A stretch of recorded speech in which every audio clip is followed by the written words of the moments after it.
목사님, 하나님의 존재를 어떻게 알 수 있는 건가요? 하나님의 존재요? 좋은 질문인 것 같습니다. 예, 여러분들뿐만 아니라 우리 많은 교회 다니는 친구들도 좀 하나님의 존재에 대해서 많은 의문점을 가지고 있죠. 뿐만 아니라 예수님의 제자는 12명이라고 하는데요. 그 12명 중에 제자였던 한 사람, 빌립이라는 사람이 있었습니다. 이 사람도 예수님께 이런 질문을 했어요. 예수님, 아버지를 좀 보여주세요. 여기서 아버지는 하나님을 얘기합니다. 예수님, 하나님 좀 보여주세요 라고 이렇게 질문을 했다고 합니다. 이 빌립이라는 사람은 예수님을 3년이나 쫓아다녔던 예수님의 제자였어요.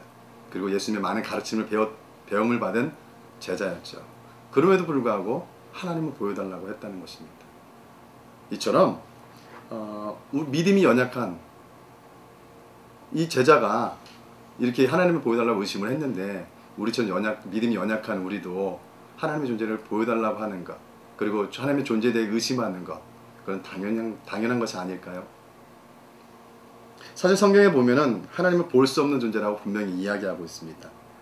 요한복음 4장 24절을 보면 하나님은 영이시니라고 이야기하고 있어요. 그렇다면 어떻게 그리스도인이 하나님의 살아계심을, 하나님의 존재에 대해서 어떻게 알 수 있을까요? 제가 그러면 여러분들 이런 질문을 하고 싶습니다.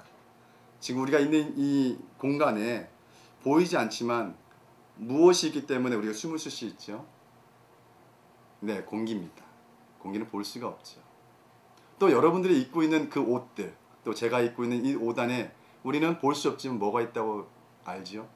세균이 있다는 것 사실을 우리는 잘 알고 있습니다. 한 가지 더 예를 들어 볼게요. 여러분 한번 천장을 보십시오. 천장에 보면 뭐가 있죠? 형광등이 있죠. 그 형광등에 빛을 발해요. 근데 이렇게 빛을 발할 수 있는 이유가 뭐죠? 우리가 볼 수 없는 전기가 전선을 타고 와서 이 형광등에 전기가 들어왔기 때문에 이 빛을 발할 수 있다고 우리는 믿고 있습니다. 하나님의 존재 역시도 우리가 이렇게 증거가 되어지고 있다는 사실이에요. 증명되어지고 있다는 사실입니다. 그렇다면 어떻게 하나님의 존재를 알 수 있을까요? 저는 두 가지로 제안하고 싶습니다. 첫째는요, 마음의 눈으로 하나님의 존재를 볼 수 있다고 이야기합니다. 성경 마태복음 5장 8절을 보면은 예수님께서 분명히 이렇게 말씀합니다. 마음이 청결한 자가 하나님을 볼 것이요 라고 이야기하고 있습니다. 즉 하나님을 믿고 깨끗한 마음을 가진 사람, 그 사람이 하나님을 볼 수 있다는 것이죠. 두 번째로 하나님의 존재를 알 수 있는 비결은요, 하나님의 존재를 발견한 크리스찬들을 통해서 알 수 있다는 것입니다. 여러분 주변에 많은 친구들이 교회 다니면서 신앙생활을 하고 있습니다. 그 이유는요, 하나님의 존재를 알기 때문입니다. 하나님의 존재를 만났기 때문입니다. 여러분, 하나님의 존재를 알고 싶지 않으세요? 그럼 이번 주부터 교회 가보는 건 어떨까요? 감사합니다. 좋은 하루 되십시오.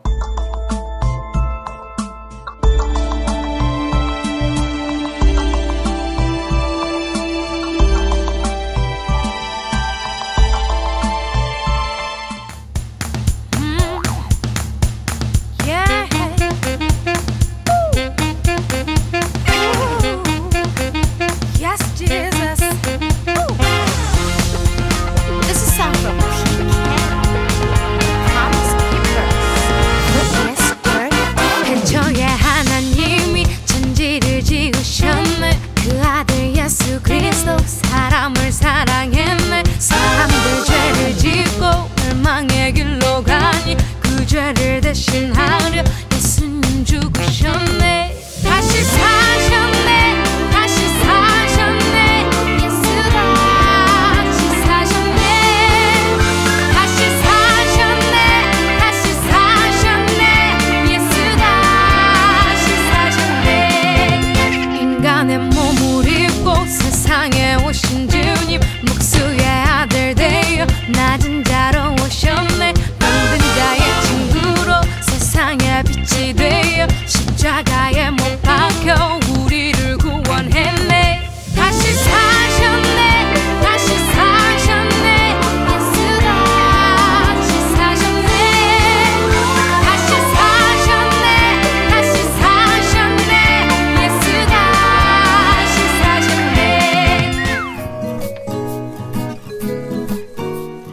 안녕하세요. 유신 목사입니다. 이제 새로운 봄이 점점 익어가는 그런 계절이 됐네요. 아침 저녁으로는 좀 서늘하긴 하겠죠. 꽃샘 추위도 우리에게 꼭 필요한 것이 아닌가 생각을 합니다. 그러면서 금년 들어와서 우리 새 표호가 일어나라 빛을 발하라고 했는데요.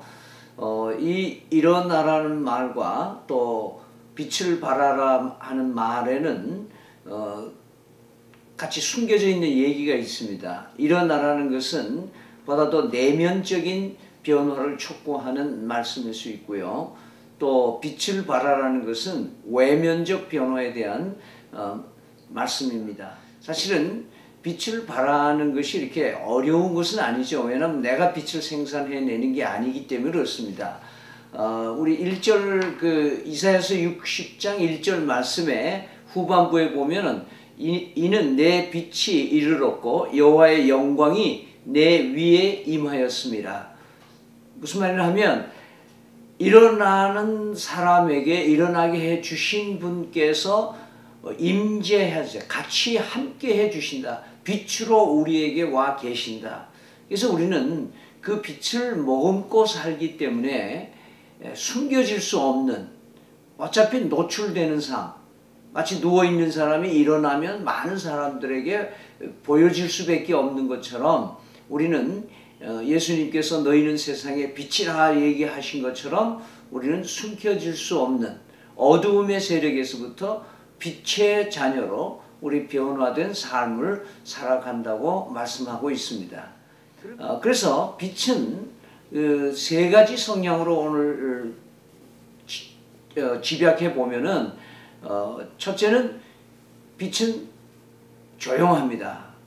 어쩌면 요란하지가 않죠. 있는지 없는지 우리는 의식하지 모르는 가운데 점점 봄볕이 따뜻해지고 겨울을 녹이고 있는 그런 모습들.